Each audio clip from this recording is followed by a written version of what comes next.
Hello, everyone. I would like to welcome you all to this talk as part of Portrait of a Nation exhibition Beyond Narratives. The talk is mainly about the work of Sediments, and it's mainly the making of the series, as part of the series of making of Sediments. And I'll introduce myself. My name is Talin Hazbar, and I work across different disciplines, architecture and art. And I'm interested in working with natural materials and utilizing them in different scales and the potential of building different structures using natural materials and processes. And the aim is to kind of like find the overlap between the materials, the ecological, historical, and the social aspect. And how they connect back to the landscape, the context of a place. And I would like to also welcome Captain Abdullah, who's also the main reason and behind actually the making and the conversation that we had. And without him, the piece would not be even shown or existed or realized, to be honest, because it's like one of these important conversations that we had to kind of like create this piece. I would also like to hear from him more about the initiative and the Dubai diving voluntarily group, just to kind of like understand from his side about the team, and maybe we can talk more about it. And if Captain Abdullah, you can talk to us about the group more and their role and what they do. Sure. Thank you for the introduction. My name is Abdullah Mohsen. I am a director of Dubai Voluntary Diving Team. I am also a scuba diver instructor, also a local fisherman. We started the team with beginning with a few group of fishermen. So the trigger for establishing the team was not a scuba diving, it was a fishing. As known in our region that most of the activity in the coastal area are related to the fishing and diving. So the purpose was to establish the team that we had our own artificial reef, because most of the fishermen, to do the business of fishing, they use their artificial reef and they dump wrecks, cars, cement blocks, cages, whatever, just to attract the fish, especially because our west coast of the UAE is sand mainly. So anything that you dump, it will attract the fish. And our own artificial reef, we found that most of the fish at the peak of the season, they disappeared. So this was a question mark in my mind that why this happened. And when we tried to check by diving, it was a free diving, and we had a limitation to reach the bottom and to stay and to do something, to act. So we started to do the scuba diving, and I did my certification for scuba diving. Then we tried to dive and at the area, and we found there was ghost nets and fishing gears from the lines, from the other things, ropes. So here we committed ourselves just to, okay, let's work toward the environment preservation instead of only fishing. So we get a lot of things from the sea. Let's give something to the sea, to the nation, to the ocean.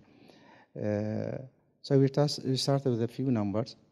With the help of the social media, we could spread this among the others. So many divers, they come with us from different nationality, from different, both genders. We have ages starting from 13, 14 up to the above. So this is where are we now, and still we are working toward this, and we hope to also to spread this among the generation to come, and this is the way we are working. Yeah. So this has been very quick about our team. Yeah, that's great, and I think this is like something as well to also for more people, and I'm also consider myself as part of the team. Like the soonest like we got to kind of like know each other and started the conversation. Yeah, it's just like great to know as well the story, and from someone who had as well like an experience as a fisherman, not only a diver.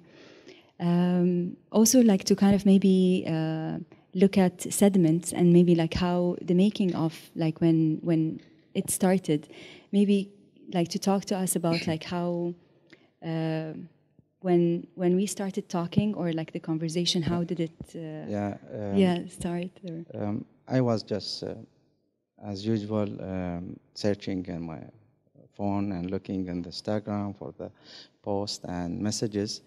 I saw the message, a strange message that somebody is asking about the barnacles types and the fishing gears and what they are made of and how long they stay at the bottom and what type of barnacles. So many questions.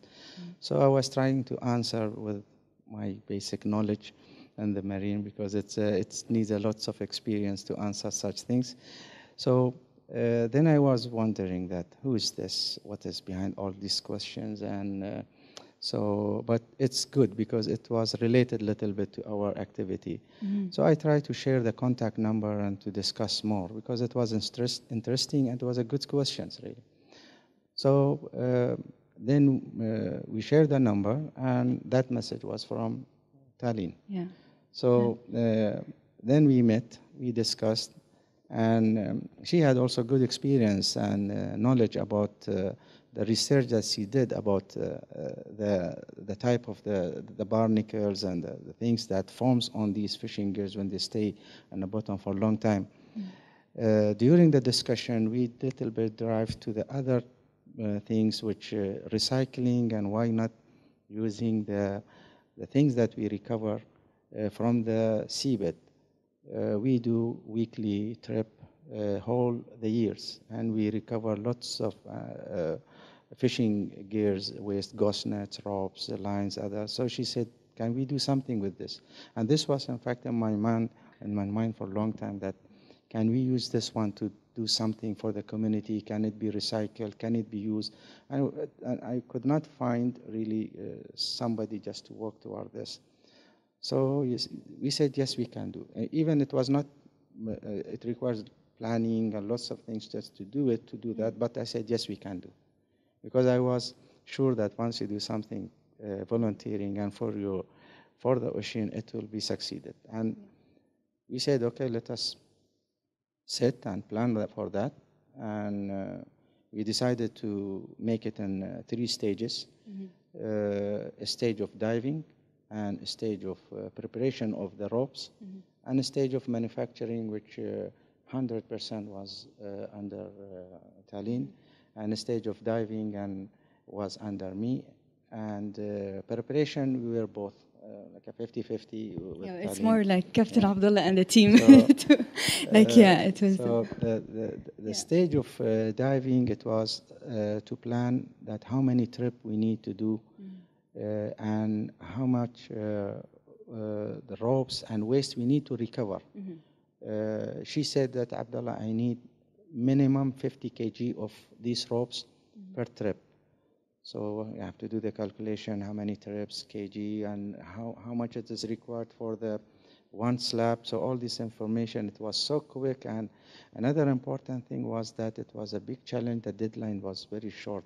We started in October, and the event was in January, October 2021. Yeah. And the event was in January 2022. Yeah. It was, it's in that. So, so the challenges was to going to the sea, whether and it was the season change, that the sea will be rough. We don't know what can be the other threats, like a breakdown in a boat, or many things that we cannot predict. But we did it. We put like a tentative schedule to bring up the ropes. And every time that I was doing so, I think we did like 10 trips, and we thought it's enough. Then I was receiving a phone call, maybe late time, Abdullah, we need 50 kg more. Again, we have to go. So we did another trip, wait for another weekend. So that's okay. Okay, we brought 50 kg more. After 1 week, Talin calling, Abdullah, the factory saying, again, we need another More. 70 Yeah. more. So it was good that we know the places, and still there are lots of these debris under the water, and we are planning, we don't stop this. Is continuous process that we do all the years, and we bring them. So that diving stage, we did it successfully, and we come up with a sufficient quantity of the ropes to give it. And the second stage was the preparation of the rope. Preparation of the rope was cutting the ropes, cleaning them, then doing soaking them in the water, then drying them for 2 days, then making them in the bundle and tie wrapping them, and then sending it to the manufacturer. So it was, and everything was counted, the hours that we worked, the materials that we used, the distance that we covered, and we have a list of statistics that we can show later, that it is a huge number of volunteering hours done, lots of effort done, and here I take this opportunity to thank the volunteers that involved in this activity. They did a great job. And also, we had a challenge of the space and where that we can do this work, because you need a space to cut, a space to dry. And here we got a space from P&O Marinas. These are, they having the marina in Rashid Port in Dubai. And they also are one of our sponsors. They give us the free parking, free office.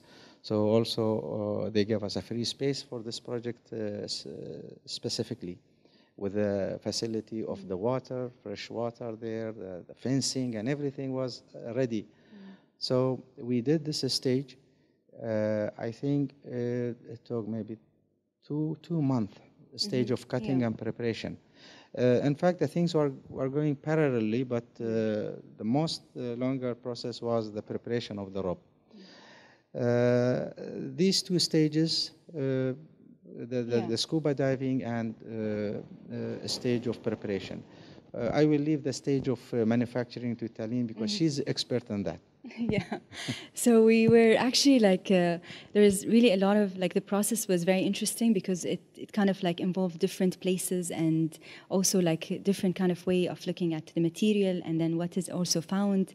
And just like to go back, maybe like the reason as well, like one of like how this as well project came all together is because of the volunteer, like the amount of like voluntarily work that happens, and the amount of like a lot of discarded ropes that actually the group actually takes as well out all the time, and it's just like piles and piles of a lot of ghost nets that are already in the ocean. So to kind of like it was interesting to kind of like find this type of material, and then how do we actually like get it in a way where it can be reused again and look at it differently. So for the manufacturing, like throughout the process, we were also like parallelly, we were kind of like trying to understand like where do we actually take these ropes and what are the different possibility of it being a different material. So we did a couple of like studies on like how would it be bonded together, like with the factory, looking as well like looking at the right factory to kind of like process these works was something that not straightforward, because not everyone is used to work with these ropes. So we had to kind of look for the right ones, and who would be accepting or open to kind of like work with something that is already discarded and has a lot of other materials that are accumulated from the ocean.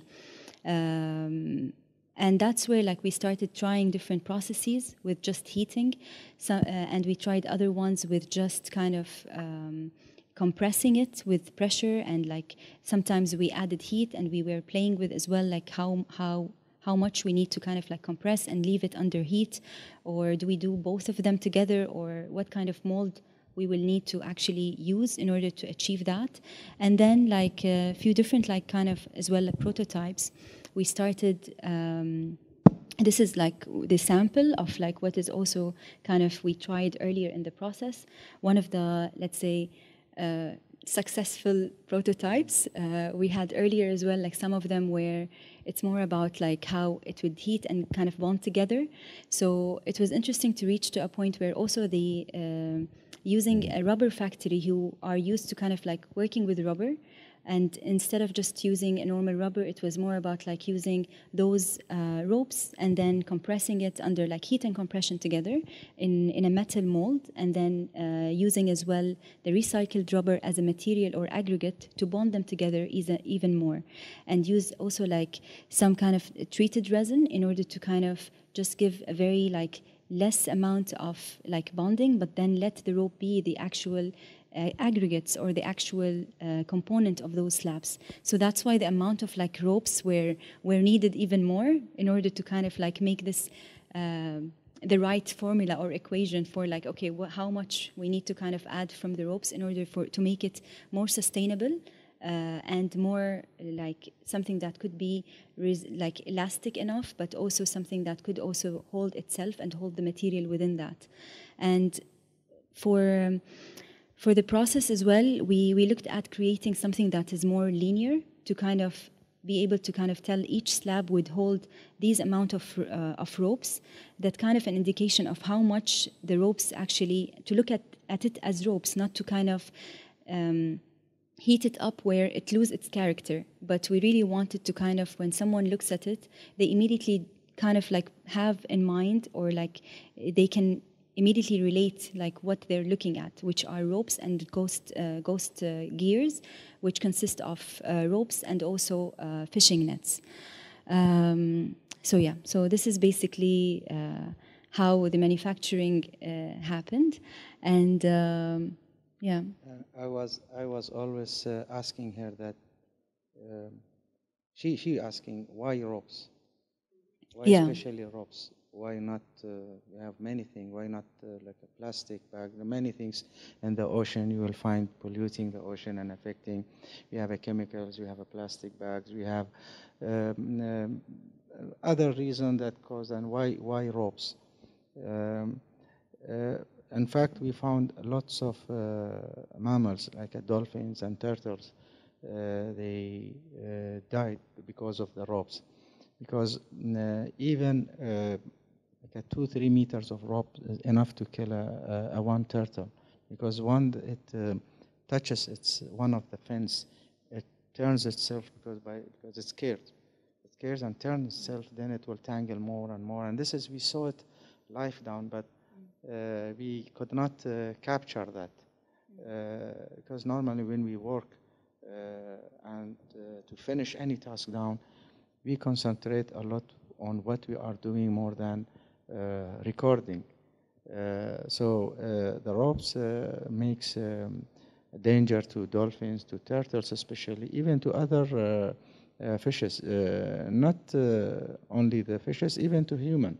Even the divers, if they dive somewhere and they find a fish or net, they don't like it. For them, it's something that it scared them, and then it will not be an interesting place for diving. Even the place is nice, you will see lots of marine life, but there is something that it's called the ghost gear. So you don't know when it will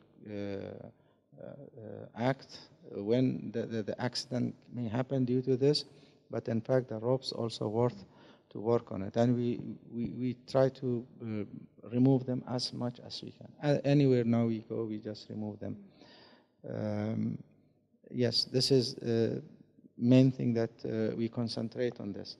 And also I was asking her that I was not having an idea that what will be the shape of this mold. She's telling mold, but I don't know what is is it a box, is it something like a slab, or the and I remember that we sit in office, I said, Talin, okay, can you draw for me? Just I want to see that. What is the shape of what you are making? We work a lot, we dive, we cut everything. And so what is the outcome of this?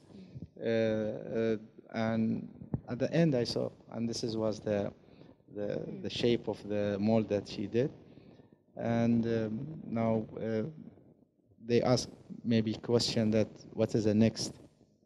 Yeah, that's Maybe Talin can tell us what is the next on this.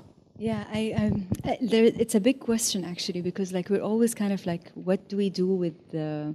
I think it's important. Like, I think there's so much to learn from like the initiative and like the group, where it's all about like kind of taking as much as possible from the ocean, like the discarded materials, and looking at the potential of what could be done and how we can look at recycling or using the materials to tell us so much about what's already has been done or for the ocean and another landscape, and how do we utilize these materials rather than just thinking of a new material that is completely different, but thinking of what we already have and turning it into something that could tell so much by just like looking at it differently.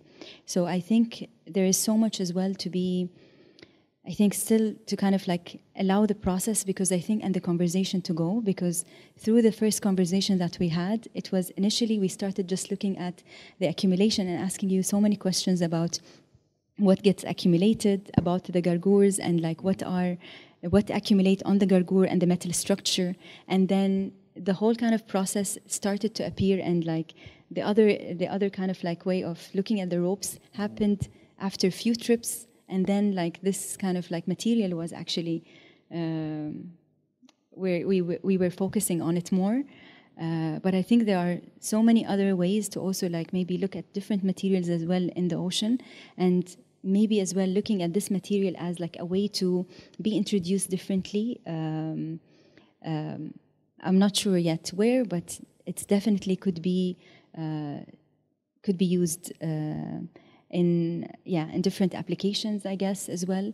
I think that we leave this for the manufacturer, who are a creative thinker for this, to come up with some idea of to how to turn these from something that they can be used in a community.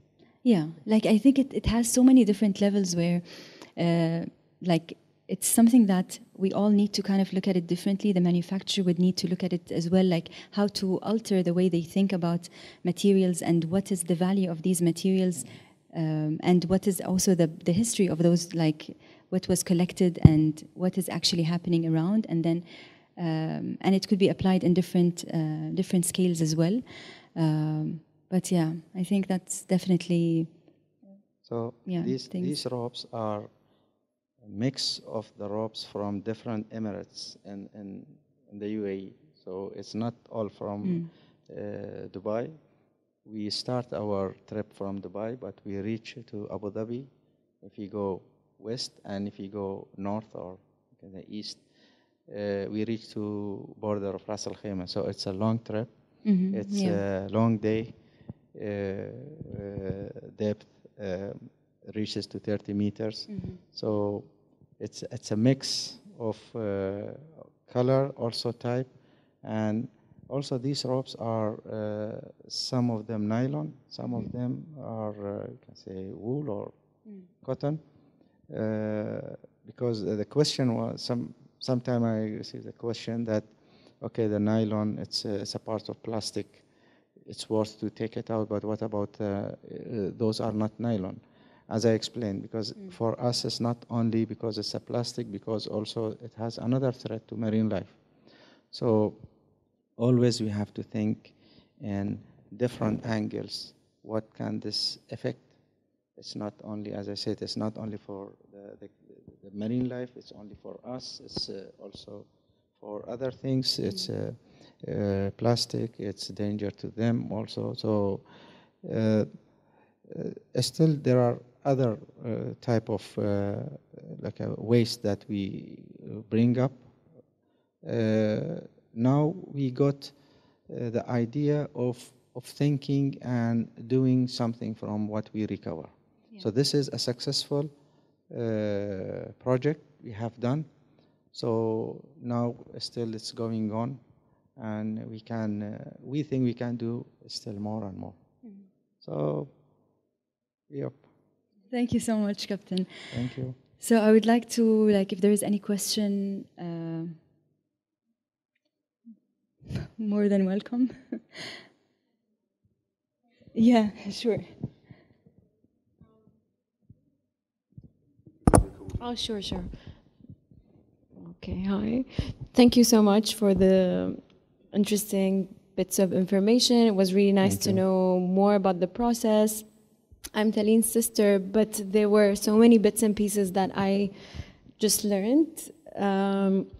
So I'm wondering, I remember in previous conversations, we were talking about how maybe the slabs or the new materials could be utilized later on as, let's say, like benches around the beaches.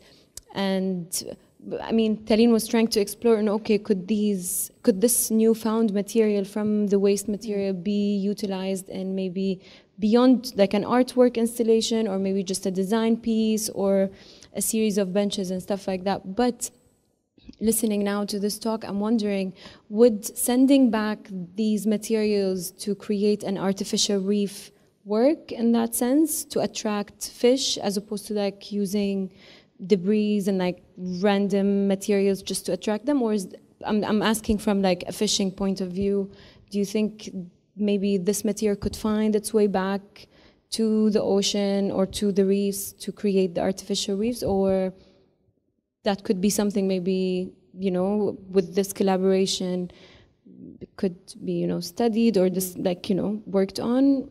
But in this particular case, could these become the reefs as opposed to, you know, putting in other things and other materials?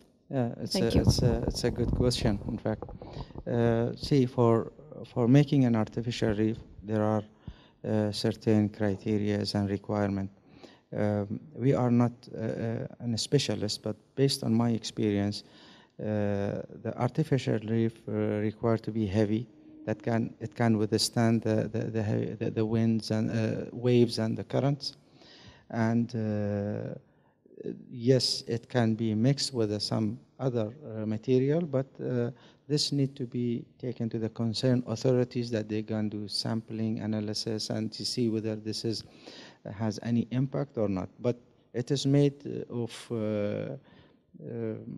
the ropes, still the plastic exists on it. So I'm not sure that it could be good for artificial reefs, but the idea is to recycle it and use it for something on land.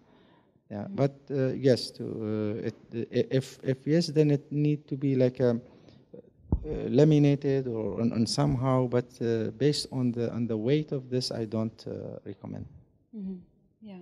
And I think like also there's, we were always kind of thinking of like how do we, after the exhibition, like where will it go? And what would be the expand of it? Like if we want to kind of reposition it where actually the ghost nets were found, where next to the port, or like where it was actually the process was happening. So it would be used by fishermen, by the community. So there is this kind of like way of looking at a material that everyone relate to and know, and they kind of like in reference to the landscape that is very close to it, where it could be a port, or it could be replacing the concrete benches, for example, on the shores, and it's just like to see it as an intervention or as a way to how would it be also like kind of living a different a different kind of way, or taking different life from just in an exhibition space. So maybe this is something that we can, we were kind of thinking about, but we can explore as well. Yeah. So I think thank you so much, and please like enjoy also like seeing the other works in the exhibition, and thank you so much, Captain Abdullah. Thank you, Talin, for inviting us. Thank you for the organizer of this event. Thank you for, as I said, my volunteers. Thank you for our sponsors. And yes, it's my pleasure to end this. Thanks a lot. Thank you.